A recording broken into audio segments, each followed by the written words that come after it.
नमस्कार मित्रों, आपका स्वागत है हमारे यूट्यूब चैनल पर। जैसा कि हमने एक श्रृंखला स्टार्ट की थी, आपको पता है बीपीएससी 4.0। हमने उसमें कई सारे क्वेश्चन जो है सॉल्व कर लिए हैं, आपका हिस्ट्री, पॉलिटिकल, ज्योग्राफी, और आज हम इकोनॉमिक्स के बारे में बात करने वाले हैं। तो इकोनॉमिक्स के हम चर्चा करेंगे। पहला क्वेश्चन आपका, बैंक दर क्या होता है। देखिए, बैंक दर ये होता है, आंसर को क्वेश्चन का आंसर देने से पहले हम ये बता दें बैंक दर होता क्या है। इसमें क्या होता है, जो बैंक जो होती है ना, वो आरबीआई से नगद मुद्रा, मतलब जो नगद पैसा होता है आरबीआई से, वो दीर्घकालीन समय के लिए लेता है, ठीक है ना, लंबे समय के लिए। तो इसका जो राइट आंसर हो जाएगा, देश के केंद्रीय बैंक द्वारा ली जाने वाली आधिकारिक ब्याज दर। अब हम बात करते हैं आपका रेपो रेट। रेपो रेट क्या होता है, ये आपका अल्पकालिक समय के लिए होता है, मतलब कम समय के लिए। बैंक क्या करती है, आरबीआई से नगद मुद्रा लेती है अल्प समय के लिए, ठीक है। और वर्तमान समय में रेपो रेट कितना है, तो वर्तमान समय में आपका 6.50%। एक होता है रिवर्स रेपो रेट। अब रिवर्स रेपो रेट क्या होता है आपका, इसमें जो व्यापारिक बैंक होती है ना, वो आरबीआई से क्या करती है, उधार देती है, ठीक है ना।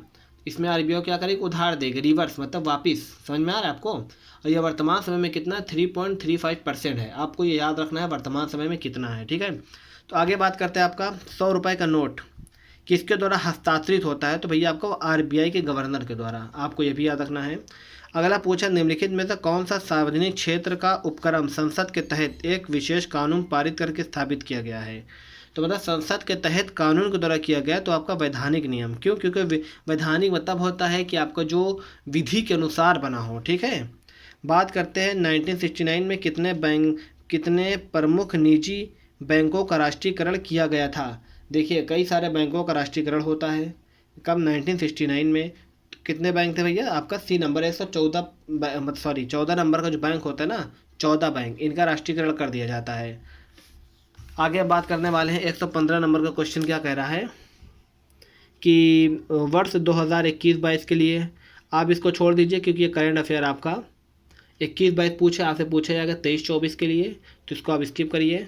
फिर भी हम इसका आंसर बता देते हैं। क्या पूछा, वर्ष 2021-22 के लिए निम्नलिखित मदों पर बिहार के कुल व्यय राजस्व खाते का अवरोही क्रम बताना है। अवरोही मतलब ऊपर से नीचे की ओर, ठीक है ना। अवरोही तो आप समझ गए होंगे। इसका राइट आंसर होगा बी। एक तो सामाजिक सेवाएं था, फिर समान सेवाएं, फिर आर्थिक सेवाएं। अब अगला क्वेश्चन बात करते हैं, निम्नलिखित में से कौन सा क्षेत्र भारत का सबसे बड़ा नियोक्ता है। देखिए, 3 क्षेत्र होते हैं, प्राथमिक क्षेत्र, द्वितीय क्षेत्र और तृतीय क्षेत्र। प्राथमिक क्षेत्र में आपका कृषि आता है, तो प्राथमिक क्षेत्र ही सबसे ज़्यादा आपका नियोक्ता होगा, आंसर नंबर ए। आगे बात करते हैं, निम्नलिखित में से किस अधिनियम ने बैंक के राष्ट्रीयकरण के लिए शर्तें निर्धारित की है। तो बैंक का जो राष्ट्रीयकरण करना है, मतलब जो कई सारे बैंकों का राष्ट्रीयकरण किया गया है, उसकी शर्तें क्या हैं, ये आपसे ये पूछा है। तो इसका जो राइट आंसर होगा, बैंकिंग कंपनियां उपक्रम का अधिग्रहण एवं और हस्तांतरण अधिनियम 1970। आगे बात करते हैं, निम्नलिखित में से किसमें व्यक्तियों या व्यक्तियों के समूह के स्वामित्व वाले व्यवसाय शामिल हैं। आपसे ये पूछा है, तो इसका राइट आंसर होगा निजी क्षेत्र। क्यों, क्योंकि भैया आप निजी क्षेत्र में, खुद के ही क्षेत्र में क्या करते हैं, खुद के व्यक्ति का स्वामित्व होता है ना, कि सरकार का स्वामित्व होगा। तुम्हारा खुद का चीज़ तुम्हारा होगा, पड़ोसी को तो होगा नहीं।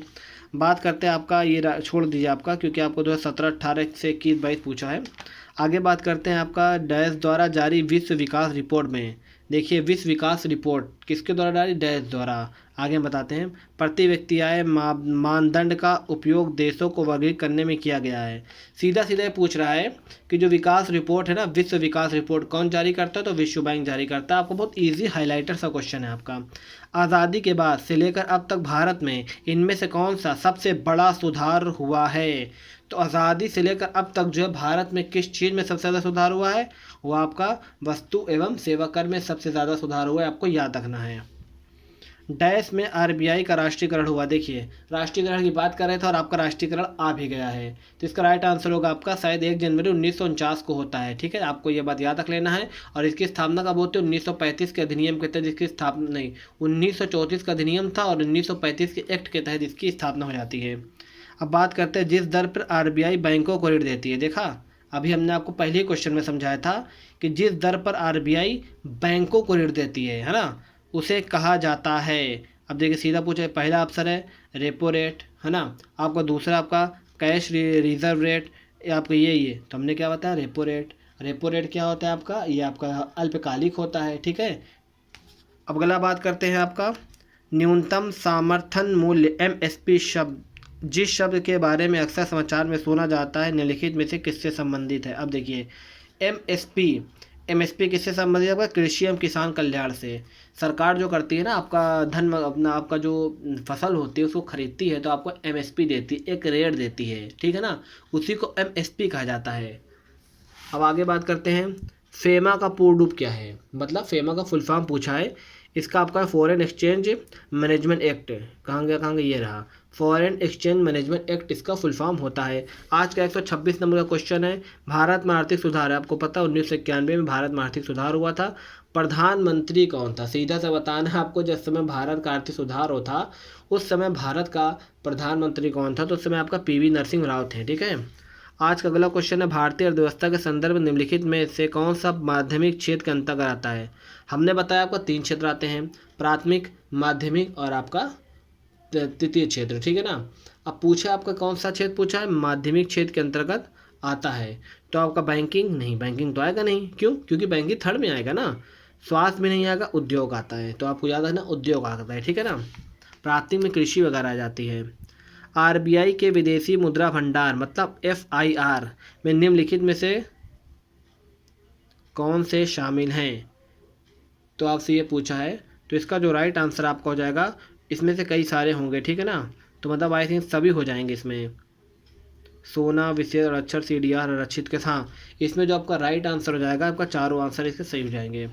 अब बात करते हैं, भारत में निम्नलिखित में से कौन सी वित्तीय संस्था निवेशकों के हितों की रक्षा करती है? मतलब जो हम निवेश करते हैं, पैसा इन्वेस्ट करते हैं, उसकी रक्षा करती है। शेयर बाजार के मध्यस्थों के कामकाज को सुगम बनाती है। अब शेयर बाजार के जो कामकाज को सुगम भी बनाती है, इसका राइट आंसर होगा भारतीय प्रतिभूति विनियामक बोर्ड, जिसे हम सेबी बोलते हैं, ठीक है।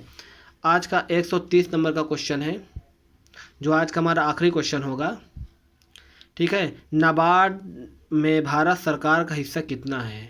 नाबार्ड है, उसमें भारत सरकार का हिस्सा कितना है? इसमें आपका भारत सरकार का 100% पूरा का पूरा हिस्सा है, ठीक है। अगर वीडियो पसंद आई हो तो लाइक और सब्सक्राइब करें। धन्यवाद।